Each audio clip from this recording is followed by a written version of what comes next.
بسم الله الرحمن الرحيم.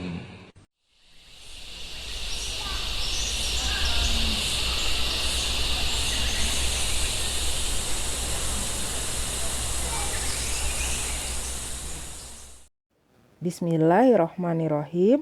Assalamualaikum warahmatullahi wabarakatuh. Berjumpa kembali dengan Umu dalam pembelajaran biologi. Hari ini kita masih mempelajari tentang lingkungan. Nah, sekarang kita akan mempelajari tentang tema mengubah sampah menjadi berkah, solusi kreatif di masa pandemi. Kalian pasti sudah mengetahui jika sampah merupakan sisa buangan dari suatu produk atau barang yang sudah tidak digunakan lagi, tetapi masih dapat didaur ulang menjadi barang yang lebih bernilai. Di masa pandemi ini, di mana orang-orang lebih banyak menghabiskan waktunya di rumah, ternyata berdampak juga dengan produksi sampah, terutama sampah plastik. Nah, berdasarkan artikel di atas, dapat kita simpulkan jumlah sampah plastik melonjak selama pandemi COVID-19 ini. Untuk menghadapi masalah di atas, tentunya kita harus memiliki solusi. Salah satu solusinya adalah menjadikan sampah bernilai jual. Nah, bagaimana mengelola sampah agar menjadi lebih bermanfaat dan bernilai jual? Nah, kita harus tahu dulu jenis-jenis sampah rumah tangga. Seperti yang kalian ketahui, sampah rumah tangga itu terbagi menjadi dua jenis. Ada sampah organik dan sampah anorganik. Sampah organik yaitu sampah yang berasal dari sisa makhluk hidup yang mudah terurai secara alami tanpa proses campur tangan manusia untuk dapat terurai. Sampah organik ini bisa dikatakan sebagai sampah yang ramah lingkungan jika digunakan atau diolah menjadi sesuatu yang lebih bermanfaat. Nah, tapi juga dapat menimbulkan masalah jika sampah ini tidak dikelola dengan benar. Bisa menimbulkan penyakit dan bau yang kurang sedap hasil dari pembusukan sampah organik yang sangat cepat. Berdasarkan jenisnya, sampah organik ini dapat digolongkan kembali menjadi dua golongan. Yang pertama, sampah organik basah dan sampah organik kering. Kalau yang basah, pasti kadar airnya sangat banyak, seperti sisa sayur, kulit pisang, kulit buah, buah yang busuk, kulit bawang, dan sejenisnya. Nah, inilah yang kita katakan bahwa sampah organik dapat menimbulkan bau jika tidak dikelola dengan baik. Sebab sampah organik ini mengandung kandungan air yang cukup tinggi dan menyebabkan sampah jenis ini cepat membusuk.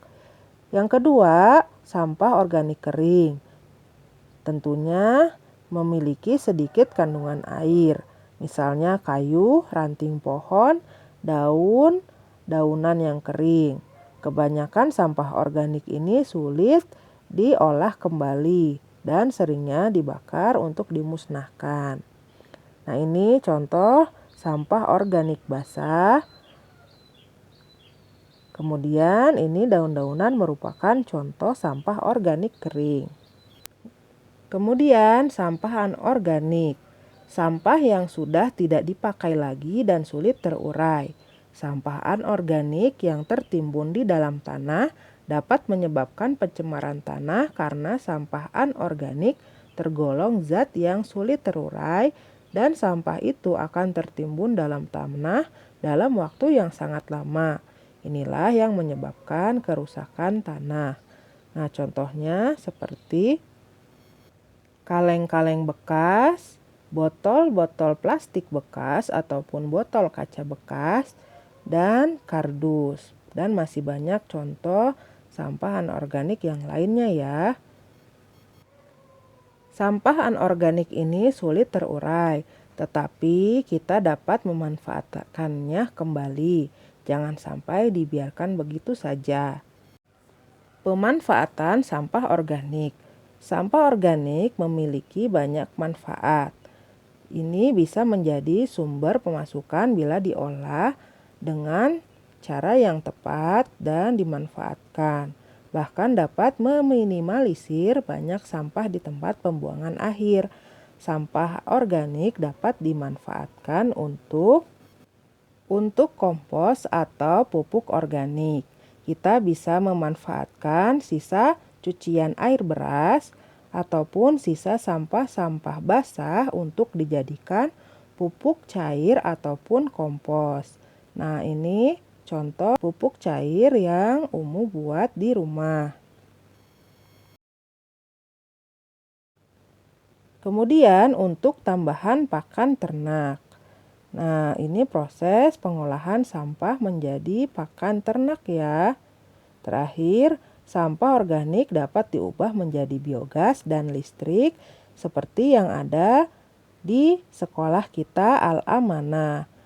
Sekolah kita Al-Amanah mengelola sampah basah menjadi biogas yang bisa dimanfaatkan untuk memasak di dapur makan dan di dapur snack.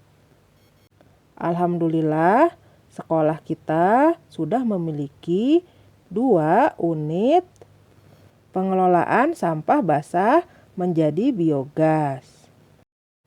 Sampah anorganik juga bisa kita manfaatkan menjadi berbagai macam kerajinan seperti ini. Nah, ini dari tong dan ini kerajinan dari botol-botol bekas. Juga ada tas dari kemasan permen atau kemasan kopi. Sangat cantik dan memiliki nilai jual yang tinggi dari sebelumnya. Tadinya hanya sampah, ketika kita mengubah sampah tersebut menjadi sesuatu yang lebih bermanfaat, maka nilai jualnya akan tinggi. Ini bisa dijual dari puluhan sampai jutaan rupiah. Nah, apakah kita bisa melakukannya di rumah? Nah, Umu akan memberikan tugas proyek daur ulang sampah anorganik yang bisa kalian kerjakan di rumah. Nah, barang-barang yang bisa digunakan adalah kain perca, kaleng, kemasan Tetra Pak, botol bekas, kemasan makanan ringan, kemasan deterjen, kemudian kardus, ataupun sampah kering yang masih bisa dimanfaatkan dan mudah didapatkan di rumah. Umu memberikan waktu untuk mengerjakan ini selama 10 hari dan dikumpulkan paling lambat hari Jumat tanggal 19 Maret 2021. Pekan depan silahkan kalian fokuskan untuk membuat proyek ini. Jadi silahkan kalian mengubah sampah menjadi sesuatu yang lebih bermanfaat lagi. Jika ada pertanyaan, silahkan langsung menghubungi Umu ya. Kita tutup dengan membaca Subhanaka Allahumma wa bihamdika asyhadu alla ilaha illa anta astagfiruka wa atubu ilaik. Assalamualaikum warahmatullahi wabarakatuh.